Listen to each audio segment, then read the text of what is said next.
In your quest for motivation and drive, you will be looking at a few things that are going to propel you to never ever give up. And some questions I want to leave you with is, what is the worst case that can happen? If you don't do anything, what is the worst that can happen? You will be nowhere near your goal. But sometimes the path to the end is more important than not even trying. The process of working towards something makes you a better person along this path. So what's the worst case? The worst case is doing nothing right now, not accomplishing anything, not going anywhere. But what if you went on this path, and even if you hit a target of 10% of your final target, 20%, 30%, 50%, how much further along becoming a better person would you be? Would you be closer to getting that relationship? Would you be closer to getting a higher paying job? Would you be closer to being a loving parent? It comes down to what would the worst case be and what's the best case. And in between is somewhere you could go. You've got to look at this as a journey.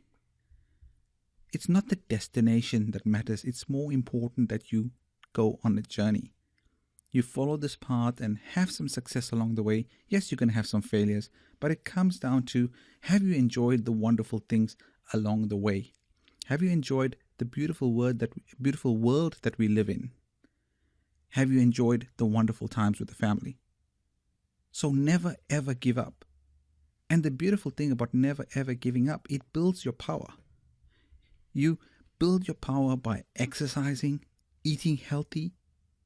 You minimize fast foods and soft drinks. You avoid alcohol, smoking, and drugs. Treat your body like the sacred ground it is by making sure you have this foundation strength, this foundation principles inside of you. It's going to help you focus, help you understand the end goal, and keep you on the path to never ever giving up, because the journey is so worth it and the destination is so sweet. Why not go for gold? Go for something big. Just never ever give up, because that is the easy way out. Focus on the big picture, see the full picture, and keep going. Dust yourself up, get up, and keep going. You fall down, wake up, dust yourself up, keep going. But having this power, by making sure you eat, exercise, avoid all the unnecessary things we put into our bodies, you can be powerful for this amazing journey that you're going to go on.